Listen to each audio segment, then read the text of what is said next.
عبداللہ بن مبارک کا معمول تھا کہ وہ 1 سال جہاد کرتا تھا اور 1 سال حج پر جایا کرتا تھا۔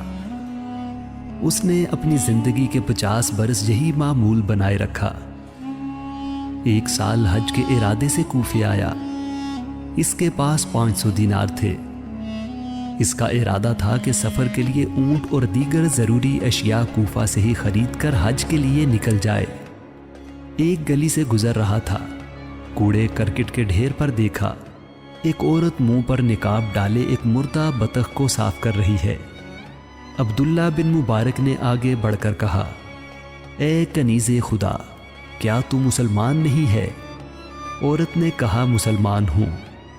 عبداللہ نے کہا، کیا یہ بطخ مردہ نہیں ہے؟ عورت نے کہا، بالکل مردہ ہے۔ عبداللہ نے کہا، کیا تجھے معلوم نہیں اسلام میں مردار کھانا حرام ہے؟ عورت نے کہا، مجھے معلوم ہے۔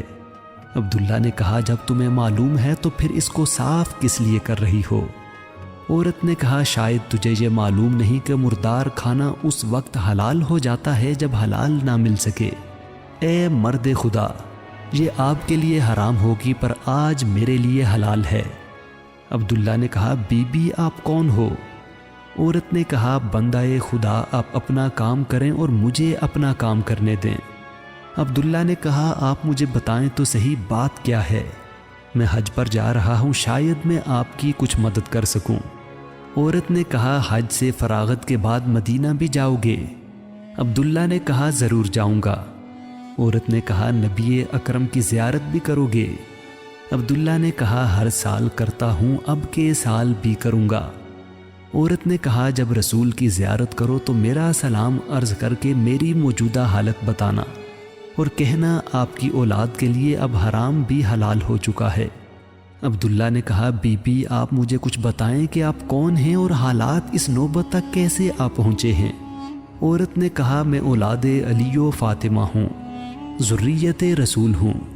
میرے شوہر کو اس جرم میں شہید کیا جا چکا ہے کہ وہ اولاد رسول میں سے تھا۔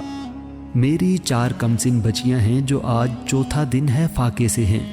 4 دن سے مجھے مزدوری نہیں ملی۔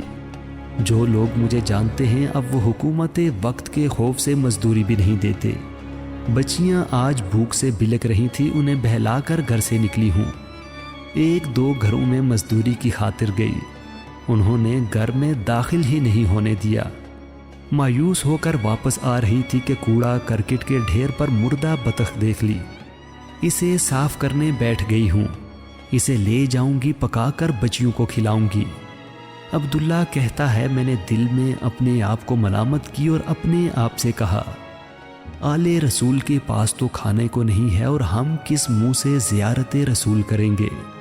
میں نے کہا، بی بی بطخ چھوڑ دے اور دامن پھیلا۔ بی بی نے ابا کا دامن پھیلایا۔ میرے پاس جتنی رقم تھی وہ سب کی سب بی بی کے حوالے کر دی۔ اس بی بی نے نہ تو سر اٹھایا اور نہ ہی دینار کی طرف دیکھا، چپ چاپ اٹھی اور یہ کہہ کر کے چلی گئی، تو نے آل رسول کو حرام کھانے سے بچا لیا، اللہ تجھے جزائے خیر عطا فرمائے۔ عبداللہ کہتا ہے کہ اب جب کہ میں ساری رقم اس کو ہدیہ کر چکا تھا، میں حج پر نہ جا سکا اور واپس گھر آ گیا۔ جب میرے پڑوسی اور میرے دوست حج سے واپس آئے تو میں انہیں مبارکباد دینے گیا۔ میں جس سے بھی ملتا اسے کہتا کہ اللہ آپ کا حج قبول کرے، تو جواب میں وہ مجھے کہتا، عبداللہ اللہ آپ کا بھی حج قبول کرے۔ کوئی کہتا، بڑا اچھا سفر گزرا ہے، آپ نہ ہوتے تو شاید اتنا لطف نہ آتا۔ کوئی کہتا کہ فلاں جگہ وہ واقعہ پیش آیا تھا، یاد ہے نا آپ کو؟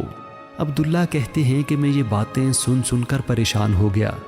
دل میں سوچا، جب میں حج پر گیا ہی نہیں تو یہ کیا کہتے ہیں؟ اسی پریشانی کے عالم میں گھر واپس آ گیا اور سوچتا رہا کہ ماجرا کیا ہے۔ اسی عالم میں نیند آ گئی اور رسول کی زیارت نصیب ہوئی۔ انہوں نے فرمایا، اے عبداللہ پریشان کیوں ہے؟ تو نے میری غریب بیٹی کی امداد کی تھی، میں نے اللہ سے تیرے حق میں دعا کی تو اللہ نے تیری شکل کا فرشتہ پیدا کیا ہے جو قیامت تک تیری طرف سے ہر سال حج کرتا رہے گا۔